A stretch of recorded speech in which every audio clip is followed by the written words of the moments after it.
everybody. Welcome to the Sharon and Joe Show. My name is Sharon. Hi, everybody. My name is Joe.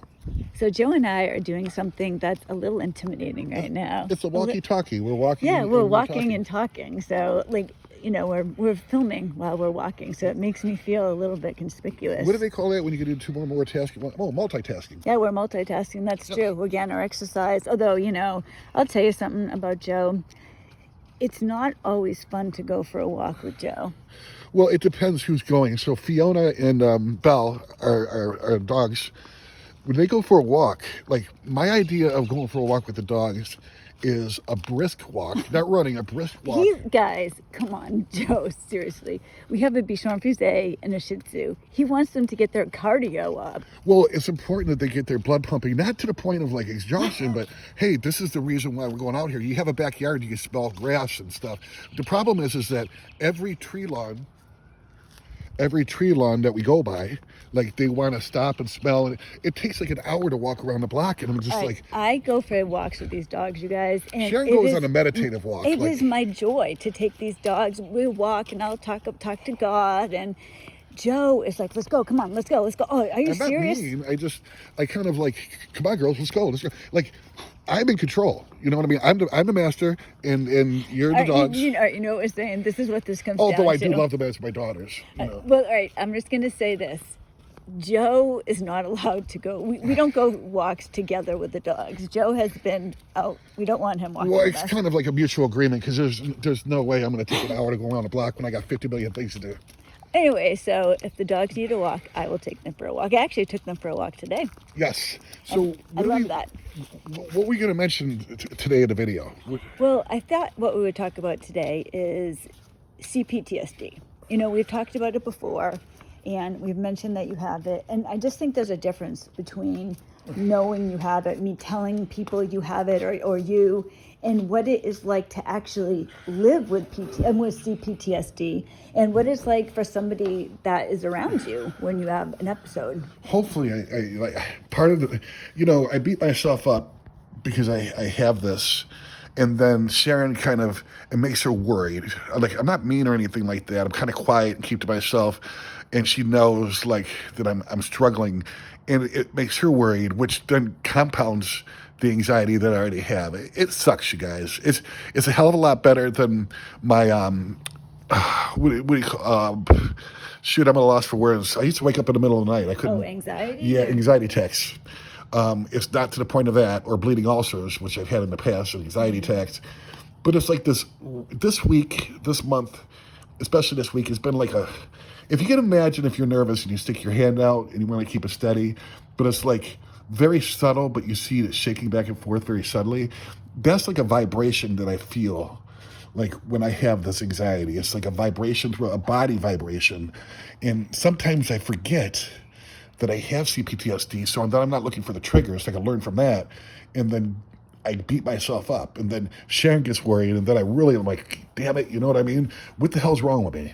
Well, I think too, like what Joe does, and this is why I get worried, because all of a sudden, it'll seem sudden to me, but usually this is preceded by a few days. You'll start to have trouble sleeping. Like, that's usually something you need to start taking sleeping pills to try to sleep at night. Like, you're having struggling even then. Like, you're up, then you start twitching and moving like your body. Like, and you won't. It's almost like you're not asleep.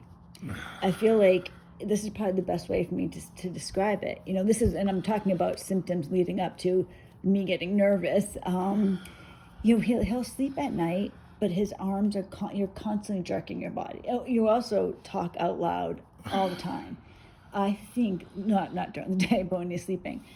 Can I actually tell them the funny story about you in Paris? Oh, yeah. Okay. You guys. So Joe talks in his sleep, right? I never used to. Like, very seldom did I. This last couple of years, though, I've. Well, I don't think you're ever fully asleep, because you're like, I've heard Joe order at fast food restaurants. I've heard him speak in Spanish. My daughter, and this is just like so funny. Our bedroom's on the first floor, and Paris is standing nearby, and all of a sudden Joe just said, Hippopotamus. I think we were watching Sharon and I at nighttime. Sometimes, like we'll watch like National Geographic or anything like that. So I must have saw a hippopotamus or It something. was so funny. So we kind of have the running joke. But, just to be serious, so you'll start to become agitated in your sleep. And then at some point, this is when I start getting nervous, you'll suddenly have a different attitude. You'll be really down, really negative, and you're not mean at all, but you're unapproachable when you're like that. Yeah, it sucks, you guys. I can't talk to my friends about it because they would think I'm a big wuss. Like these are everyday things that I got to do. This month, the trigger was my car is like 20 years old, and I got to take this emissions test, and it's not going to pass. So I'm like, oh my god, like I got to come up with enough money to get it fixed. How much is it going to cost? Then this it's pretty simple what I got to do, and then the second thing is. I have to take continuing education classes to renew my insurance license, and it will take about 6 to 8 hours online, and it costs money. Those two things, like, Are you basically saying, because when you're saying you have these other things, do you have like whatever it is that we do in a general week or general day, that's what you can handle? But then if something extra happens, it doesn't make it, and I'm just guessing, and does it seem like it's too much for you to handle because you already are at your maximum? yeah, there's a fear because the sleep deprivation. You guys, I work a lot of hours. I mean, a lot, 7 days a week usually, and it's physical manual labor. When I don't get the sleep that I need, I wake up in the morning. The first thing I'm like, oh shit, like I'm exhausted, and I gotta work 10 to 12 hours today, landscaping or painting, and I get really afraid. And it's just like, how am I going to do this? I don't have the energy. So the sleep deprivation, I believe, compounds the anxiety.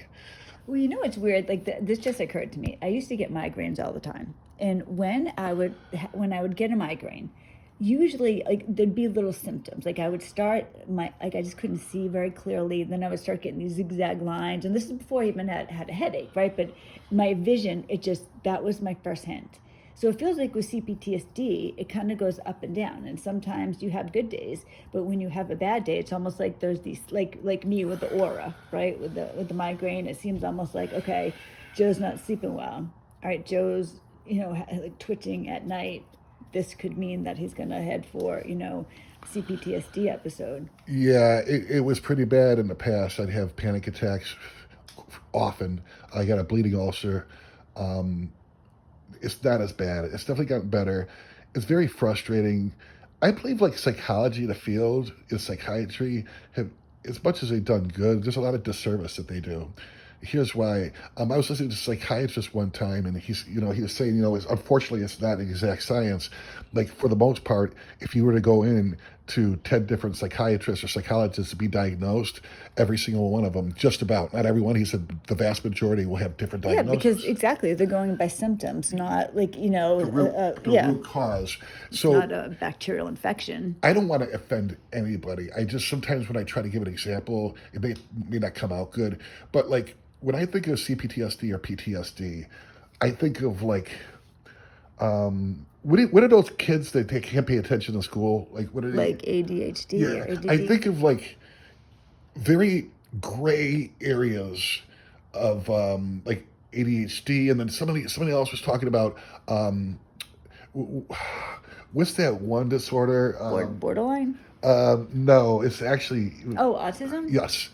It was like I was listening, and like this one doctor thought the vaccine could cause them, and then there was like autism to the Yeah, extreme, and that's a good example. That I is don't kind of how mean- it is with CPTSD or PTSD. what Yeah. I'm trying to get at is it's not an exact science, and I could be diagnosed as manic depressive from somebody else. So to talk about it and to have it, I seem like I'm weak, and it doesn't make sense because See, I'm. that's not true. You see yourself that way. Other people would not see you Oh that yeah, way. if I was to talk to my friends and say I'm on the verge of a panic attack because I got to take my car to get an e-check, and I got to do my online class, dude, look at me like this is Yes. everyday stuff. Okay, hold on a So second. let me yes, take. that's true, but that's not all you're doing. Like this is the type of conversation that Joe and I will have.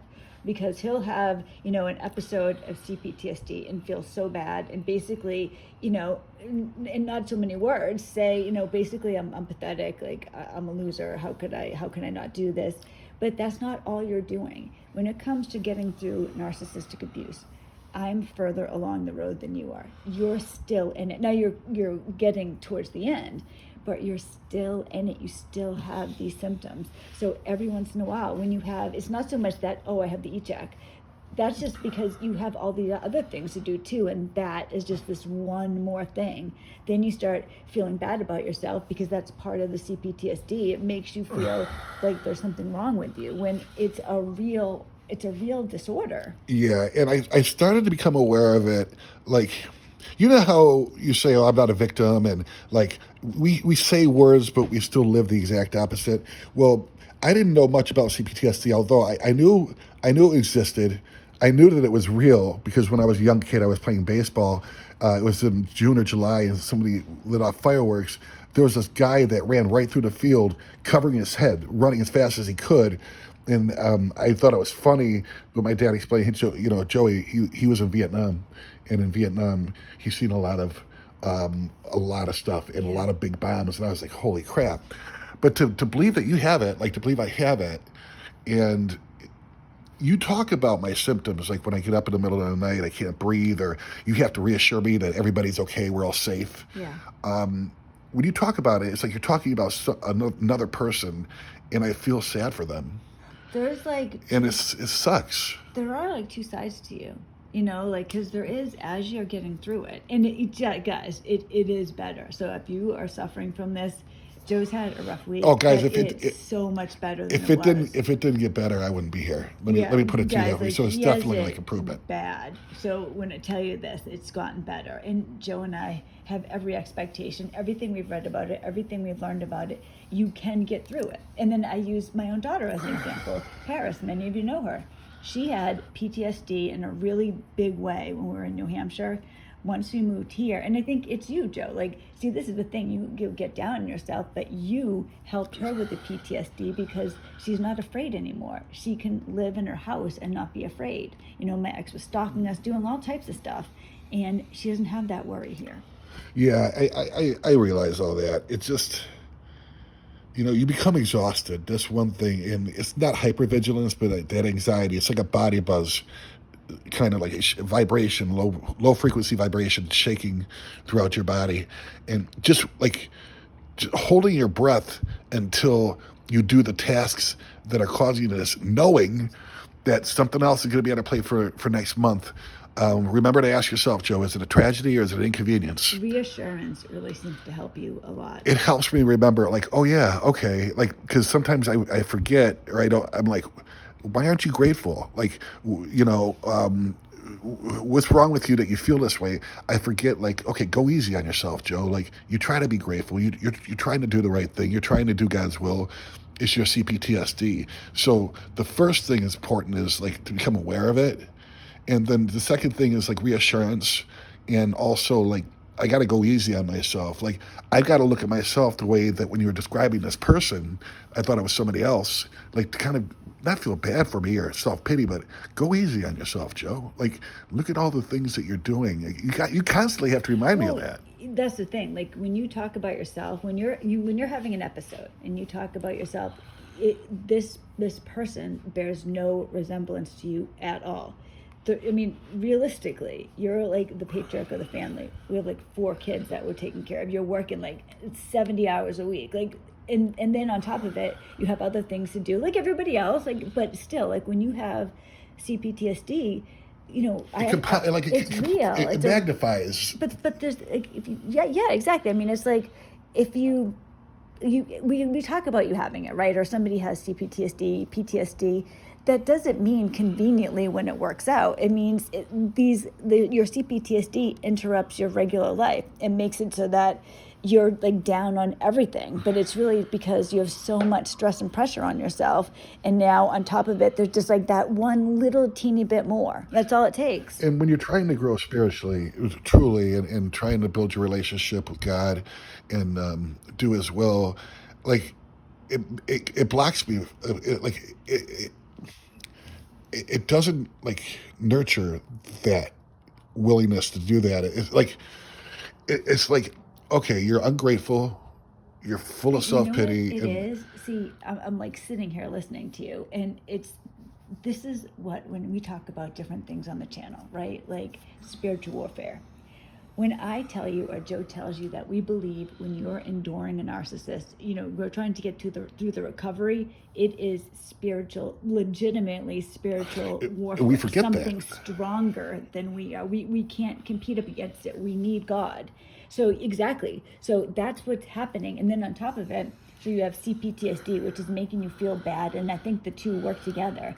And it's like you have the devil whispering in your ear. And when you're in an episode and you're having an issue, it's probably so much easier for you to listen to what Satan says instead of what God is already telling you. It's like when I think of the words like devil or Satan, I don't necessarily think of something with a pointy. Like Yeah. what I think of is a lie. Like I'm believing a lie. There's evil out there. There is, and it's like whatever's feeding this is lying to me. Like I just have to be reassured, like, and not pat on the back. I don't want to need a pat on the back, but No, just it's almost Joe, like look, you don't see. here are the facts. This is what you do. Yeah. Like, and plus you've been through this. Like, Yeah. go easy on yourself, man. There's a solution to it. And from everything that we read, and Sharon's researched it more than I have, there is. It is real. For me right now, what I do is I try to become aware of it.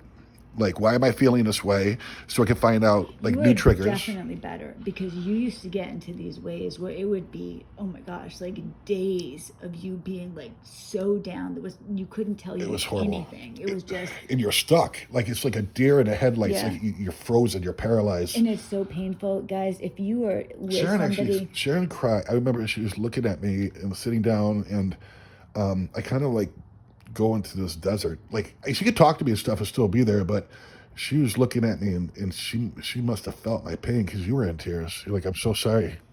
it's very, very difficult. So if you're somebody that's with somebody who has CPTSD, maybe it's your child, and whether it's PTSD, CPTSD, just CPTSD, or more triggers, I guess. But it's so painful when you love somebody who's suffering. I've experienced this with my daughter. She had PTSD. Joe, it's so painful. It's like you still are there. I can see you, but even just your demeanor. So you've been run over by a yeah, semi-truck. it's so painful to see you like that. And I am like, I think I'm better now, but I would be so desperate to get you out of it that I would like kind of like just constantly talk to you or try to like pep you up. There's something going on where I don't know how to explain it, but it's like I've got to allow it to pass because I don't have enough tools yet that I know of, like, to get out of it. And trust me when I say the people that suffer from it, they're just as sick of feeling that way than you are, even more so, because they're making you feel like shit. And, like, I feel bad because Sharon gets worried, and when she's like, I just want you to get better, and, like, you have no idea how much I want that. I know, you said that to me the other day. I had never thought about that before. Even though I was feeling that way, I did not, or I was willing to do whatever the hell I got to do. So I give myself a little time, I let it pass, and I build on it, like, because we're going to accomplish these things that I was afraid of, and I'm going to look back, and that's going to build on my faith to say, look what else got you through. And you would think, though, that after a narcissistic abuse, that you go through anything. Well, yes, except you're not through it yet. You know what I'm saying? Eventually, you're almost there. Once you're all the way through and you're not plagued with these nightmares, you're not plagued with just the insomnia or different issues. When you have the CPTSD under control, you're gonna be a different person. Yeah, you will. Let's get up and walk. We'll do a walkie-talkie while we're talking. We're getting out of the garage, you guys, because it's so nice out. Yeah, actually, it's good to be out of the garage too, because I'm trying to keep the light on the phone. Otherwise, when I edit the video, it'll be just black, but won't be good. So, knowing that it will pass and it's getting better is definitely, like, gives me hope. I got to remind myself that most days I'm okay. Like, I'm even keeled. Well, yes, like that's the thing And I about you, forget. Joe. Yes, like I think when he's really in a mood, right? Everything is horrible. It's always been horrible. It will always be horrible. I've never had a happy second in my life. Then, but I'm like, when you're saying this, I'm thinking to myself, BS. He had a good day yesterday, or last week we did this fun thing. So it's just a reminder that when you feel that way, you're thinking things that aren't even true. it's like I go back to the entanglement with the narcissist Yeah. where I was hopeless. I was just like, I'm screwed. The only way this relationship, quote unquote, is going to end is if I die or the narcissist dies. It's like the parasite or the host Yeah. have to die in order for that relationship to be ended. But now that you're working past it, right, and you're to a certain point, I feel like it's so much better than it used to be. It is. Everything's not peaches and cream, but it's definitely a hell of a lot better than what it was. It takes a lot of work. In my case, a lot of work to stay out of the way so God could do His will. Yeah, and think of it this way. So, this is what I guess we're trying to say here with the CPTSD or PTSD. First off, you're not alone. Oh my gosh, exactly. Yeah, you're definitely not alone. It doesn't mean that you're not growing spiritually. It doesn't mean anything. It's not a bad thing. It just means No. that something bad happened to you. And It's a reaction. And there's a light at the end of the tunnel. There's a blessing from it. I think that everything that's going on is not by mistake. And I can learn something from this. It might point me to where I need to look at. And the thing is, every single thing that I've read or heard about CPTSD, you can get through it. You can, and I'm telling you, Joe used to be so bad. I don't know how to even say this. I could feel your pain. I could just. It was, yeah. And it was like there was this one point, I remember you were sitting on the couch. Yeah, I remember that. And you looked just, oh, you guys, like, I've never seen someone in such a bad way. And I was walking into the laundry room, and there was your youngest. And the look on his face, it was just like, it's happening again. That's the best way for me to describe it.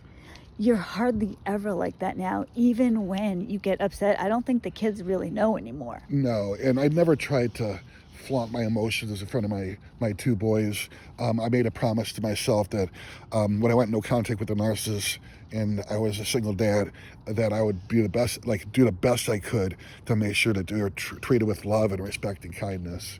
And I was able to do that. So. Oh my gosh, Joe's a great dad. So to get to the point, I don't know if there is one really, guys, except for would I rather have pancreatic cancer the way one of our friends has, who was just diagnosed, and he's got less than a year to live, or would I rather have CPTSD? It's like, I've got to look at that as there's a blessing behind this, and that I am blessed. And if this is what I have to deal with, I'll take it any day. Well, that's a good way to end it, because it does get better, but it's a process. And until you're all the way through it, you have to accept. Just like when I used to get my migraines, right? I'd accept, all right, this aura is coming on. Now I'm going to get a headache. Okay, I have insomnia. I'm going to probably have an episode, and this is going to end up where I'm going to have like a really bad, depressed day, and I'm going to feel bad for myself. But let me just try to have the people around me help me to remind me that everything's okay, and just realities. It doesn't last as long. Yeah, there's realities that I've learned from, and one of the most important is spiritual warfare is real, and I've forgotten that sometimes, and I start to beat myself up. But I have to remember I was dealing with a power much greater than myself that was working through this vessel called a narcissist to try to destroy me. And I forget that sometimes, because you can't talk to your friends about that. Well, and it's also because you're not living that way anymore. It's in your head that you're having this. So that's not your reality. Yeah, exactly. I have to remind myself that too. Like, okay, Joe, it's over. You're not there. You're totally in a different place. You would have to do that too to me. And just like the spiritual warfare aspect, it's like CPTSD and the symptoms I have, they're real. They're not made up. They're not like a figment of my imagination. Like, my body really vibrates on the inside, and I do have anxiety. It's definitely better than where it used to be. And as soon as I have enough willingness and set aside enough time, I'll be able to research it as much as Sharon, because she said there's a lot of methods that you could use to kind of go through that. Now, will I have CPTSD for the rest of my life? I don't know. I don't care. It could be in remission, though. You have to be able to manage the symptoms, but learning about it and not feeling bad about it. If you have it, don't be embarrassed, or don't think, oh, this is something, I shouldn't have this, maybe I'm weak.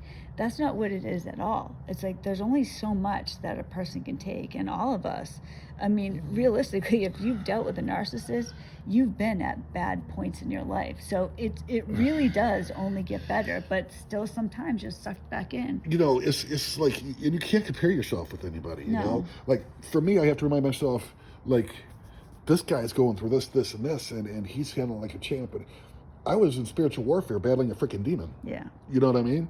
Now, God won that war for me. That's the truth. I know it, and I don't believe it. I know it. And it's like, okay, so go easy Well, on yeah, yourself. and don't compare yourself to other people because first off, you never really know what they're going through. They don't really know what you're going through, but you do. Yeah, there's a saying, I'm piggybacking off of Sharon.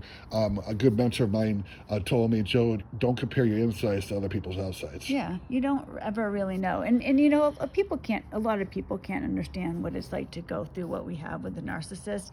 But I can tell you, it can get better. It does get better. Everything that I tell you on this channel is real. And Joe has been at such a bad point. I was afraid. Could you put a picture up, honey, on the channel of the strawberry moon that we saw last week? Oh, yes. Did you guys see that? I have a little video of it. I'll put that up. Show that or the picture. Actually, of I think I already put the picture up on the community page. We'll do it again. Yeah, all right. So why don't you talk about that? Well, Sharon and I were going for a walk. It was the evening. It was beautiful out. And actually, it was still during the day. We were in a car, and we saw the sun, and it looked like a beautiful red sun. And we were like, wow. And I said, take a couple pictures of it. Hey, kids, check this out because it looked really different. Well, later on that night, we went for the walk, and the damn sun was still out. It was still red.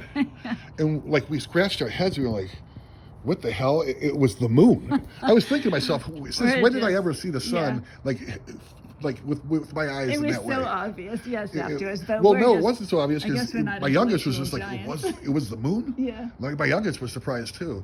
But this thing was like not an ordinary sunset because there was no colors in the sky. It was freaking like It was just a red moon. A Kool-Aid stain is how I explain it, moon. And now this is weird, Sharon and I were walking, and there was something about it that just made me feel uneasy. Yeah, me too. But we didn't tell each other that. We talked about it a little bit. Like, I guess we did a little bit, but not. I was just asking, like, you think it could be an omen or something that's, as I said, I don't think there's any mistakes. I think the world is a lot bigger than what we think. And I was like, I got an uneasy feeling about it. And I wasn't so, like, scared about, like, an omen in our house, but something much bigger. Like something bigger was happening. I didn't think it was the end of the world. Just something bigger. Now, through this last couple of weeks. But let's talk about what we were both thinking. Oh, so while we were walking hand in hand, like I started to get kind of paranoid a little bit, and like I noticed the cars like driving by us. Some are driving slow. Now we live in an area where it's 25 miles an hour, but I started getting paranoid and like being on guard for the car to stop or somebody to goofy, like shoot at us. Yes, the thing that was weird, I've never felt that way walking. No. It's safe. But I've been in the hood, and I've walked that way when I was getting my drugs and when I was using back then, but not over here. No, we both felt, and we didn't. This is independent of each other. Okay, yeah. So at the same time, Sharon was thinking the exact same thing. Now, we didn't say nothing that night to each other about other thoughts because I was just thinking, you're just thinking it, no big deal, you give it too much. Yeah, well, exactly, and I have thought the exact same thing. The next day, we were talking to Paris because she had that kind of weird feeling too. At the exact same uneasy, time. Yeah. At the exact same time, and then I was joking around. I was like, I was thinking about, like, I was watching the cars pass by and like they're going kind of slow, and I was just ready, something was going to happen, and you were like, oh my God, I was thinking the same thing. Mm-hmm. Yep. So of course we researched it a little bit. There's a thing called a strawberry moon that happens in June. I don't forget whatever. It kind of signifies the crops for the harvest for the strawberries already. And I was like, oh, okay, it was a strawberry moon, but I don't say. However, there was just this feeling I got, and God's been talking to us this last couple months big time. And one of the things that I heard in my God conscious was suit up, get your armor back on, and grab your sword and your shield. And I was just like, I wasn't scared really because I was like honored. It was like God telling me you're a seasoned warrior now. But he just told me to be vigilant and to stay on guard, and that he would want me in battle. So it led me to believe, like, narcissists, demonic influences and evil energy, they have many faces. One is the narcissist. There's other things out there to be prepared for. And maybe battle means helping somebody else that needs help. I don't know. But just certain signs that he's been sending me to say, be ready. That's happened, like you said, to both of us, and I think there's a lesson in that, because I often wonder how many times God spoke to me when I didn't hear. So if you feel like God doesn't speak to you, make sure that you aren't missing what he's hearing, because one thing I've learned about God is that he whispers. He's so quiet. Satan is very loud, but God is quiet, but he has all the answers that you need. So, if anything, honey, I guess like it made us think about the spiritual aspect of life. Yeah, that's true. Even if it meant nothing in between, we had a conversation with God with it, and we talked a little bit. But it was just something out there. Let me know if anybody out there saw that. I'll see if Sharon can post a picture of it. I will definitely. It was just really weird. But thanks for listening, you guys. You're in all of our prayers every night. And I hope you guys have a great week. Leave a comment or whatever if you guys are interested, have any feedback or whatever. God bless you. All right. Bye, everybody.